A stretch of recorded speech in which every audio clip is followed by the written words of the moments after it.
Could you take a point off Serena Williams? No tennis experience required. Where do you keep your testicles when you take the car to the garage? And mirror avoidance tactics. All part of navigating midlife one questionable decision at a time. Hello and welcome to episode 2 of Mum, Dad's Got Another Tattoo, the Midlife Crisis podcast. So, here we are. Second episode, Brownie. Any reflections on episode 1? Well, I think we've doubled as far as I expected us to get, so well done us, first and foremost. I've got some notes. Don't worry, they're mainly for me. I think I said the word explore 17, 18 times in 30 minutes. It's probably too many. And then maybe a reflection of people being in midlife and our age. I forgot the socials. Classic schoolboy error.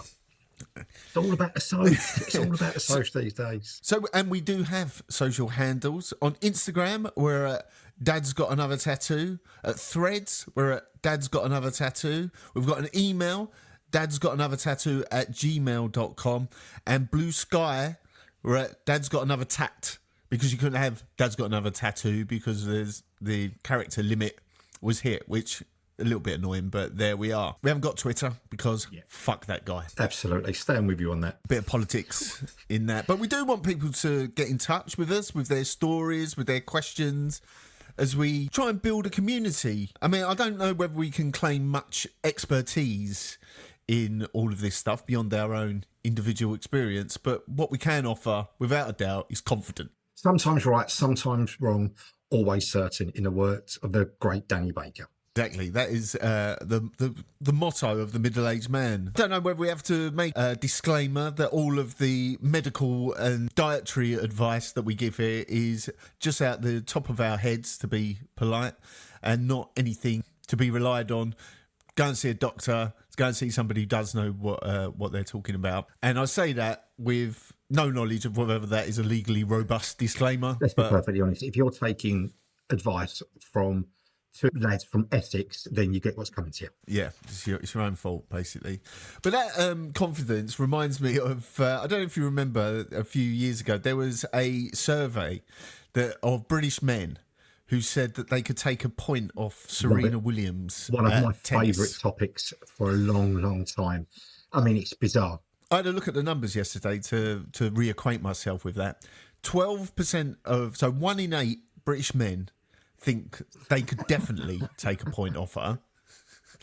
And another 14 weren't sure. Over a quarter of all British men think that they could take a point off Serena Williams. Now, there are some other numbers that I looked at to this. Apparently, there are 1.8 million men in Britain who play tennis once a month. Well, that's not going to get the baby bath, is it? I mean, they're not going to be able to take. I've been to the David Lloyd many years when my dad was playing, and I've seen the clowns that lollop around the court. They're not getting a point. They're not even finishing the set, let alone taking a point off her.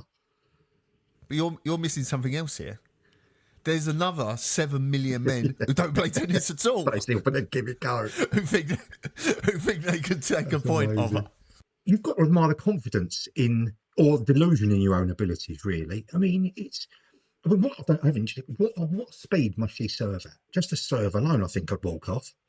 Well, I think following the results of that, they put 3 people on court at the same time against Serena Williams, and and they couldn't even get a racket on it. No, they shouldn't. She's won 23 Grand Slams. She's the highest paid female sportswoman of all time. I remember talking to someone at my local tennis club about this. Can you believe that? And he replied to me, "Yeah, I can believe that." He was in his 40s as well. "Yeah, I can believe that. I think I could take a point off her." So what? He went, yeah, I could definitely take a point off her.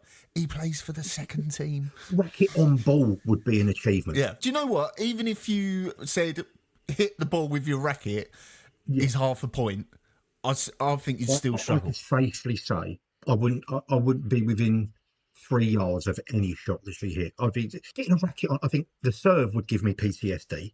Coming at me, and I think that would be it. I think no, thank you. So that's the sort of confidence that we're talking about here in terms of medical advice, the Serena Williams theory of podcast health there. But saying that, I have, hopefully in the coming weeks, we will have people talking on here who do actually know what they're going on about. So we look forward to welcoming them. Can we? I know it was something we discussed, but it's given me a lot of enjoyment over the last couple of weeks. Can we discuss your car situation? We can. Partly my fault, of course, but partly not. So I think this all started when somebody asked me about my car, and I said that it was probably the most reliable and best working motor I've ever had. And no sooner had those words left my lips that the problems began. Now, admittedly, one of these problems was of my own making by reversing into someone in a car park with, I would estimate, 250 witnesses to see my ineptitude. But I also broke my rear tail light as well. Replaced that, and, you know, I thought to myself, I'm a man, I take testosterone, I can fix this. Replaced it, and it didn't work, obviously. So I thought, oh, fucking hell. So I had to take it to a garage who examined the electronics, plugged it into the diagnostic machine, had a look at it, changed the fuse, sorted out the connector thing. You know, you can tell I'm a real expert. And after about an hour, they came out and they said, this rear unit you got, yeah, it's got no bulbs in it. One better than I would have done, because quite frankly, when it comes to stuff like that, I'm so fucking lazy. Right, there's two options. I pay for someone to do it, or it stays as it is. There's no in between. I know I can't do that stuff, and I wouldn't attempt it. I put a door handle on the wrong way round, Mark. The wrong way round. The handle's facing inside. And when did it occur to you that this was wrong? Like when you... When Amanda pointed it out, that's on the wrong way. Just as finished. Still brings it up. I think it was about 4 years ago. Still brings it up. Well, the thing about the car is that my overall approach to car maintenance is that as soon as I hear a noise, I deal with it by turning the radio up. I was in the middle of a 3-point turn outside the school gates, and the thing conked out at drop-off time, so you can imagine how great that was. And then, so I had to call someone out. And now we're talking about, you know, in your daily life, your normal job, you've probably got a degree of competence, one would hope, or at least the illusion of it. Go with the illusion. And then, so he turns up, and I cannot tell you the contempt with which this man spoke to me, because I didn't know what an alternator was. He spoke to me like I was a bit of dirt, like, you don't know what an alternator is. And I had to suppress the urge to say, well, there's loads of things you don't know, mate. Like, what's the capital of Honduras? What's the effect of rising interest rates on pension funds? Cool stuff like that. The other thing that annoyed me is that the guy told me to drop off the car at 7:30. I actually thought, you know, that's quite early. So I get there at like just before 7:30. He goes, oh, you're here early. That's a good sign, isn't it? That's one thing about myself. I say, if you give me a time, I'm on time or early. I can't do late. Yeah, well, I know you. Well, I'm not. I know that. After all these years, I know that. Yeah, you told me to be here at 7:30. He went, yeah, but the workshop don't open till 8:30. Thanks, mate. Did you have to sit there? Yeah. Well, what else could I do? 2 hours later, they came out and said, it's not starting. Okay, what are you telling me for? This sounds more like a you problem than a me problem. If I knew how to sort this out, I wouldn't be here, would I? If only there was someone around here that could fix that problem. Mind you saying that, Yeah. Luckily, my mechanic, he understands my knowledge of cars and what I do to it. It must have been bad. I drove it, couldn't hear an issue. Monday morning, I'm taking the little one to school, and there was this ungodly noise coming from my brakes. Right, I mean, it was horrific. You see people in the street looking. I thought, well, I've got to get this in. They were so worn. My brakes were so worn and knackered the disc. He had to cut them off. He looked. I went in there and he kept them and went, look at that. I'm just no good of it. I'm no good of anything. Well, that's the other thing where with the nodding is that had I been presented with that. That bad, is it? Yeah. I've got no idea. I've got no idea. No. So that is hopefully this week, cars all fine. That will teach me to praise mechanical inanimate objects, because the universe has got a funny way of smacking you in the mouth. Another thing that came out of the last episode that I recall is that talking about the generation of adults that live beneath us, and we're just not in their generation anymore, and that's something that we come to terms with. And over Christmas there was a real great example of this. Now, this introduction will probably date me as well, but I went to Christmas drinks wearing a Guns N' Roses Christmas jumper. It's got the classic skulls arranged in the cross formation, but all black, but they're wearing Santa hats as well, and the arms are... this is something we could put on the social, where the arms are like Buddy the Elf's stocking. So I go to the bar to buy my round, and the girl serving the drinks behind the bar said, "Oh, you like Guns N' Roses as well? What a cool band!" And for a moment, there was this fleeting thought that we would have this lovely interaction about our experience of Guns N' Roses, about how when Use Your Illusion 1 and 2 came out on the same day, it was one of the most exciting moments. But then I realised she wasn't thinking about that. She was probably born in 2003. She wasn't talking about a band in the 80s and 90s that was the soundtrack to her life. She was talking about a cool retro band that she had discovered. Have you seen, when they were released, have you seen the other albums that were released the same month? Hey, Jamie, get it up. Get it up.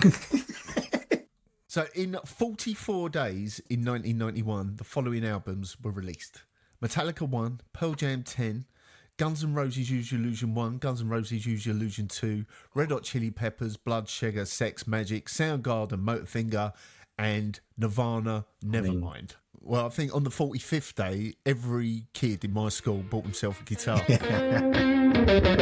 This is the Midlife Crisis podcast, and I can tell you the very moment all this started for me. I could probably date it exactly, and I'll post a picture on Insta of me looking like a big fat bastard on a beach somewhere. And that is the thing that really kicked all this off. And we were looking at holidays. We hadn't been away for a couple of years. Previous to that, we would have just your stereotypical round the pool holiday. What materialised is that post-COVID, the prices that you had to pay to go anywhere are, to me, like holiday of a lifetime sort of prices, but just to sit round the pool in Tenerife for a couple of weeks.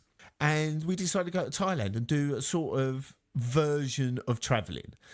I say a version of travelling, like there was no backpacks involved. It was made very clear very early on that this was going to be a suitcase holiday. It wouldn't be traipsing around with those athletic sandal things on. Insights, planning where you're going, but go from hotel to hotel as much as you can do with a child in tow. Exactly. And so I was really looking forward to that. And of course, in the 2 weeks leading up to it, I've got my swim shorts out and looked at myself in the mirror and thought, oh, fucked it again. And I left it too late. But who cares? Because in those other holidays, you were normally around the pool with other people with similar lifestyles, similar jobs, similar responsibilities, similar age children. I mean, that's why you're there, right?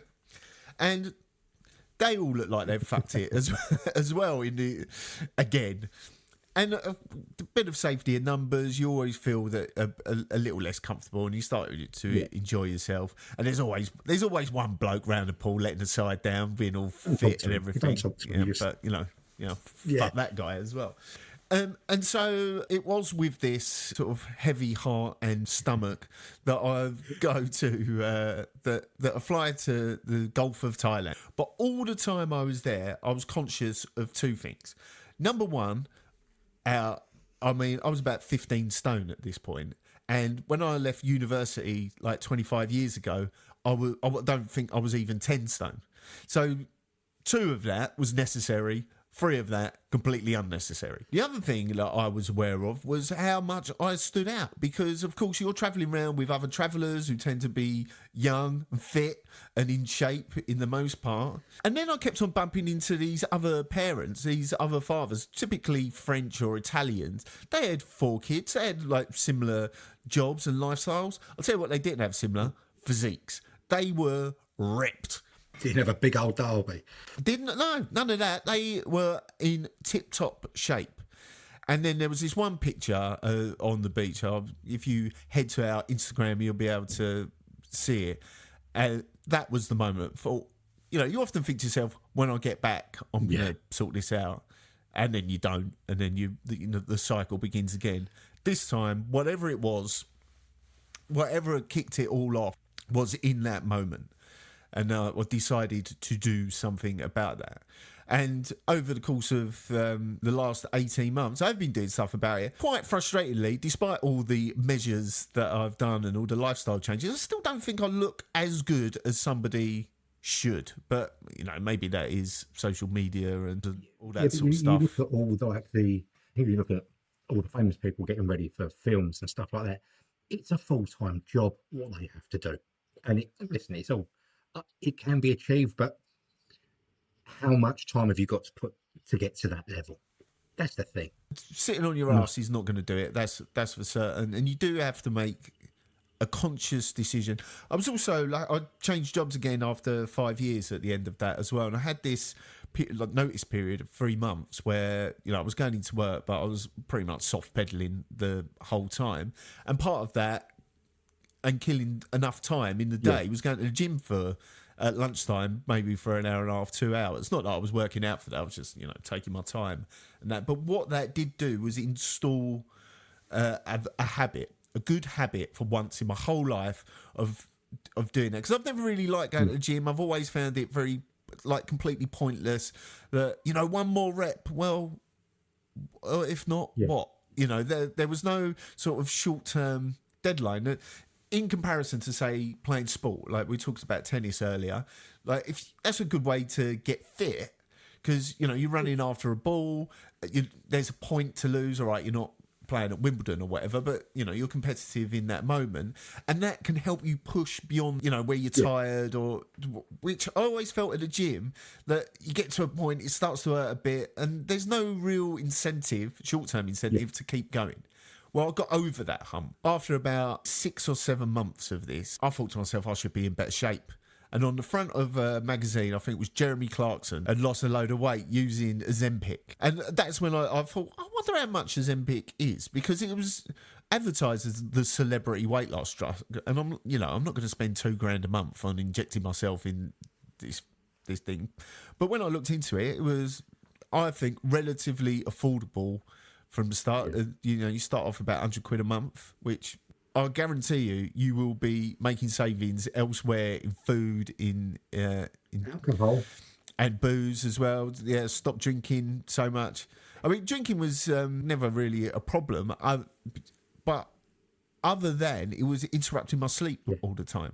So rather than, and I'm not talking about hangover-inducing amounts, I'm talking about a glass of wine, I'd go to bed, wouldn't be able to sleep very properly, I'd wake up, feel hot, and so that had to go, and that has improved my quality of sleep and quality of life pretty drastically. You know, it is a big change to make, and the fact that you've done it, you did that really well, and you doing that sort of put me on my path as well. Speaking to you about, you know, seeing what you were doing, and it came at a time where it all syncs up, where I come to a realization that where I got to and how much weight I put on couldn't continue for health wise, and, you know, affecting your quality of life. And really, you doing that had a knock on with my whole process. So how did you come to it though? Was it just like, I've done it and then... No, I mean, I used to train 4 or 5 days a week. I played a lot of sport at a relatively good level, and I had a purpose to train. But all the years, whether it was football or American football was the greatest incentive, because if you didn't train, the bloke opposite you was going to knock shit out of you for 3 hours. So it's an easy incentive to get up at 6 o'clock in the morning and go to the gym when you know Sunday morning someone's going to be trying to bash your head in. So it was quite easy. But that was what, then I was getting to like my very late 30s, gave all that up, and I lost the complete motivation to go to the gym. No motivation, because I always had something to train for. And then it's a domino effect from there. You're still eating at the same level, and then your metabolism is not what it was, and it all snowballed, and I piled on a hell of a lot of weight. Again, I will post my most hated picture of me to the socials. One of our great friends told me I had a head like a fucking beach ball. It's always a nice compliment that acts as a motivational tool. This was after the weight loss journey started, and I realised we've got a mirror in our bathroom, and I looked at it and I realised that for about 18 months, I'd subconsciously, whenever I got out of the shower, would make sure I never looked at the mirror, and I'd never looked in any mirrors in the house. And even Amanda said to me, we were just discussing this as a topic for the podcast, and she said, you used to get changed in the dark as well. And I never really thought about that. And then I just decided, you started that journey. And I thought, well, I've done it before, and I know I can be disciplined with it. So let's do it again. Do it again. And yeah, it's been great. I still don't get to the gym as much as I should. But that's, you know, running my own business. It can consume a lot of my time. So I've got to get that side of it better. But eating better, everything like that. And to be perfectly honest, Manjaro was a complete game changer on that journey. Well, that sounds like a great topic for maybe the next episode, Rich. How do you fancy? We'll dig down into the Ozempic, Manjaro, GLP-1 agonist. Yeah, sounds good. Okay, so let's wrap it up there. Thank you very much, everyone, for listening. Next episode, as we've said, we'll be talking about Manjaro, Ozempic, Wegovy, and other GLP-1 agonists and sweet jabs. All the things that we got up to when we were doing that. So look out for that next episode of Mum and Dad's Got Another Tattoo. See you soon.